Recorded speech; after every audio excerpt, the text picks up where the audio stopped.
You're listening to The Rob Dibble Show.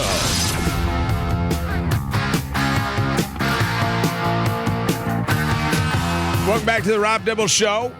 Ben Darnell filling in for Dibs all week. He's on vacation. He'll be back on Monday. Kurt Kaplan, as always, working the board. John Ashmead in studio, working the video. This guy you can find next to Mike Crispino every Uconn men's basketball game. He is the mayor, as a lot of people call him. Wayne Norman, our play-by-play analyst, who is there for football and for basketball on the Uconn Sports Network. Wayne, I hope you're doing well, man, and hope you're recovering from a great Tuesday night. By the way, you and Mike have been killing it, and these games have been really working out in your favor because they've been so good. I wish they were like Bob's games where they're 42-point blowouts because that's better for my heart. But for you, these comebacks, what are your thoughts just on Tuesday night in particular and how that game ended against Villanova? Well, a couple of keys, Ben. By the way, hi. Thanks for having me on today. Terrace Reed was really good in the second half of that game, but he was good at two ends of the court. Not only was he a factor in that 27-6 game-ending run, but he also was able to contain the nation's leading scorer, Eric Dixon. Dixon ended up with a 3-for-13 shooting game. He only took 4 shots in the second half. Yeah, I went to the free throw line a lot, and some of those were because of fouls on Dixon. But, it was 9 for 12 from the line. But you held a guy that averages 23 points a game to only 17 points. He couldn't go off. And they ran a couple of plays for Dixon at crunch time in the last couple minutes of the game, and he missed the shots, and that's because Reed was on him like a blanket. And the other thing is that Luka Poplar had been red hot. He scored 11 straight points in the second half for Villanova. I was really surprised that they didn't go to him since he had the hot hand. Instead, they went to Dixon those times. Yeah. And let's give a little credit that I don't think anybody's talked about, and that's Hassan Diarra, who is not 100% health-wise, but I thought that Diarra really stepped up his defense on the perimeter, keeping Poplar out of the mix. Now the guy that led them with 19 points doesn't go off down the stretch. But Reed at both ends of the court and the defense of Diarra on Poplar, those are two keys of the big comeback. Now, why they fell behind by 14 points after the first 32 minutes, that's another issue altogether. Well, let's talk about that. We've had some comebacks. I think you mentioned this to Coach. 4th comeback of 14 points and winning the ball game. I mean, that's great. You got the wins, but you're going to have to come back all the time. Like, you don't want to do that all the time. So good that they're coming back and winning these games, or bad that they've got to come back to win these games? That's a concern, and I asked Dan Hurley about that after the game, and he says, yeah, it is. And one of the reasons is that I don't think we still have a healthy Alex Caravan. Alex shot 1 of 6 from the floor. The fact he only took correction, that's the wrong game there. But anyway, let me see here. Caravan, he did take 6 shots. He was 2 for 6, 0 for 3 from 3, and he only scored 6 points with 4 rebounds.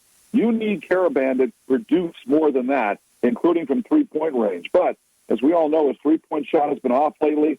4 of his last 35 in the last 7 games.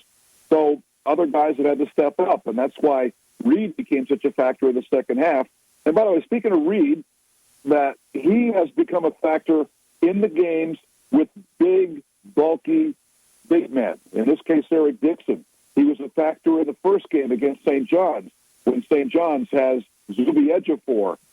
Ejiofor had 11 points and 5 rebounds, but Reed was able to contain him, and he also played 32 minutes, had 12 points, and equaled a career high with 15 rebounds.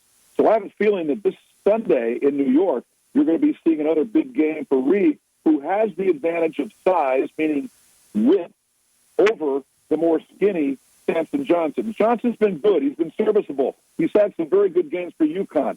But this two-headed monster they've got, which they need to combine for all 10 fouls in a lot of games, sometimes the bulkier center is the guy that works in the advantage of Terrace Reed. The Huskies have had turnover issues against Villanova back the other night. They ended up with only 9, which is pretty good, but the turnovers have been way too high, and they had a problem with that against St. John's. Of course, the first time they played, they had 22 turnovers.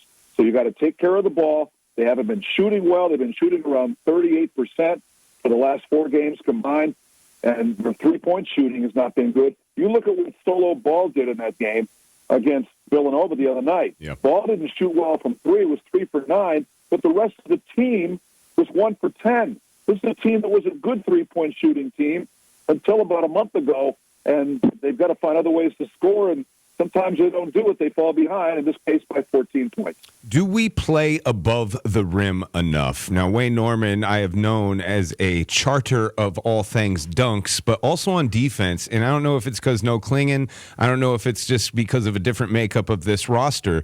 But just in the past, that we have been blocking anything that's down low. No easy buckets with this team. And a lot of the guys are crashing boards way above the rim. Terrace is great. He moves a lot of people down low with his body before he gets in the air. Sampson, it feels like he's in foul trouble all the time, so he's kind of tentative about doing it. But I feel like Caravan and McNeely can be playing above the rim even more than what they already do. Do we play above the rim? Do we need to play above the rim more than what we have been? Well, remember, this team is still number 2 in the nation in block shots per game. That's behind Auburn, the number 1 team in the nation. Now, conversely, you talk about the easy hoops you get from dunks. Uconn has had only 1 dunk in each of the last 3 games, and that equals a season low. Yeah, they had a couple of games earlier this year where they had 3 games in a row with only 1 dunk. They've had games that had as many as 7 or 8, admittedly against some of the weaker opponents on the schedule, but they're not getting to the rim as much to dunk as they had, or maybe they're playing teams that defend it well. But no, they don't have a rim protector the way they had of Donovan Klingon, and for that matter, even Adama Sanogo. But I don't think that I don't think they've done a bad job defending dunks. I think Villanova had 3 dunk attempts in that game, and they missed 2 of them. So I don't think their dunk defense is that bad. Wayne Norman, Uconn Sports Network. Talk about Hurley's just seasons. Now, when you get to a championship, you kind of realize how long a season is. When you do it back-to-back, you get more of a picture. I always think this with Andy Reid or Bill Belichick or even LeBron, that they've been to the championship so much that they know how long it is from starting from, in our case, all the way back in October to where we are now. And just in the middle of that, like there's this evolution of growth. There's this coaching that takes place.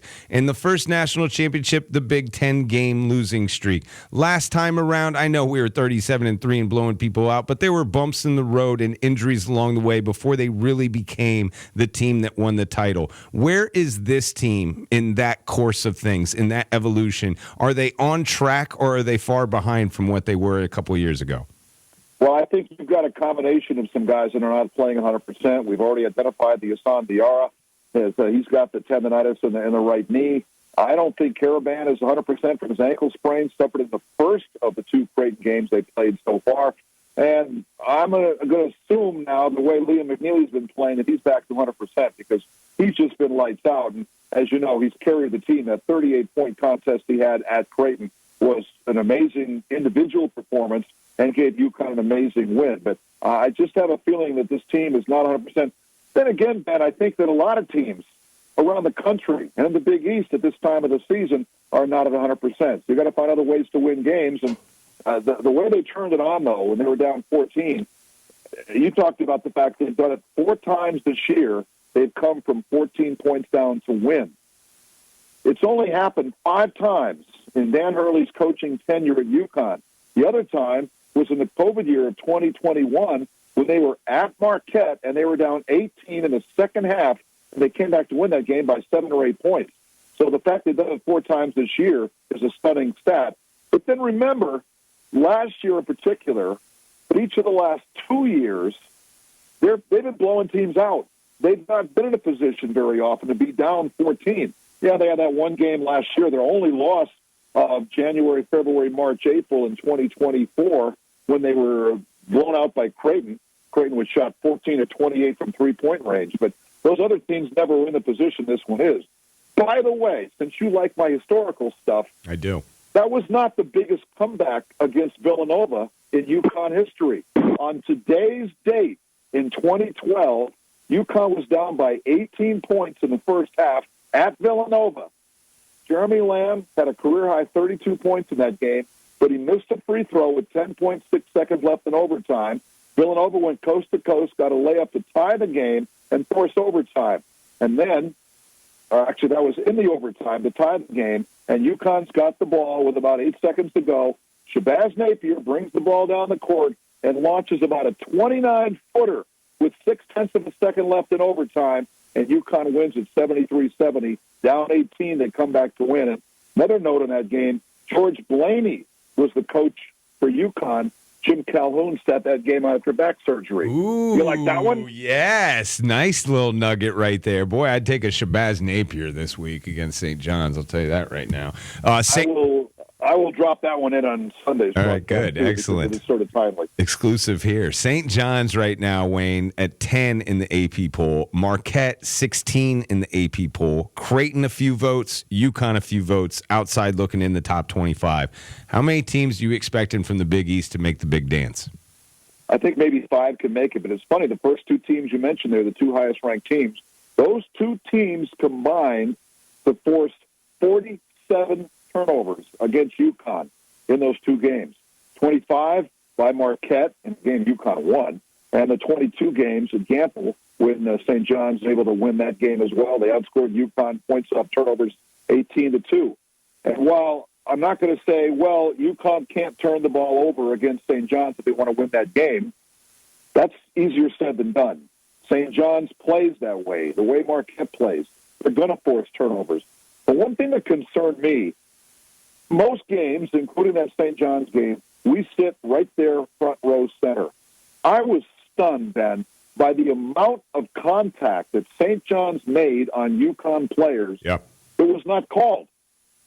I think every other game they call that stuff, and I guess the officials must know that's how St. John's plays. They let it go. Now, on the other hand, if you do call all those fouls, you're going to be there for 5 hours to play a basketball game. But I think that sometimes St. John's takes that contact thing to the extreme. They certainly did it that day on February 7th at Gamble. It's going to be a noon tip, Madison Square Garden, Sunday, 11:30 with the pregame. This man will be on the call, Wayne Norman, Uconn Sports Network. Now, you also watch every single women's basketball game from the Uconn Huskies. They were on last night in the Where is the Competition Tour, known as the Big East for the women. Dominated Seton Hall, but before that, a 30-point victory in Columbia in the SEC at South Carolina in front of Dawn Staley and all her friends. What do you think about this version of Uconn women's basketball? I know they lost to USC, Juju Watkins, and they're kicking about on the West Coast. Yet to see UCLA and what they bring to the table. But your confidence in this team winning a national title this year? I think that's going to be a challenge, given some of the quality in women's basketball. UCLA, USC, for South Carolina, you might be playing them again. But 2 X factors. Number 1, the return of A.Z. Fudd. Number 2, the return of Aubrey Griffin, who was terrific yesterday. 5 for 5 from the floor, 5 of 6 from the line, 5 rebounds. She gives them athleticism. She gives them rebounding. And A.Z. gives them scoring. Look at those 3 third quarters in a row she had. She didn't have a big scoring game yesterday, but you know what? She didn't need to as UConn got back into Big East play and got another blow-up. But the South Carolina game, I thought that their transition game was fabulous. They had 31 fast break points. They out-rebounded South Carolina by a lot in that contest. They did a lot of good things in that game, and including locked them up defensively and won that game unbelievably going away. That showed the potential of this team when everybody's on the same page. Wayne Norman, Uconn Sports Network. I've had to fill in for Wayne a couple of times. One of the hardest parts of Wayne's job during Uconn basketball is getting with Coach Hurley after he spends too long in the locker room, and we've got to get him in the press conference walk, like from the locker room walking to the press conference, and then you have to interview him while you're walking. Aren't you ever afraid of tripping while you're walking? Wouldn't that be embarrassing, Wayne? Well, we've had a couple of near misses on that. Sometimes you walk through a narrow passage to get to the interview room, and there's only room for one. You kind of have to be careful on that. But one funny story, you might have heard the post-game interview I did with Dan the other day. Yeah. I began the broadcast, I began the interview by saying, Dan, it's the 4th time this year you've come from 14 points down, and it hadn't happened in 4 years before that. And he said, could you repeat that? Right. He didn't know that stat. I thought that was kind of funny, but that's one of those stats I track, man. You're right. You're all over it, my man. I love how you track dunks. That's my favorite stat that you track. Wayne Norman, this is a gem for us to have you on, sir. Can't wait to talk to you soon. Have fun, I guess, or good luck, or do what you can do to get a win in Madison Square Garden this weekend. Hey, thanks a lot, Ben. Good talking to you. Wayne Norman, Uconn Sports Network.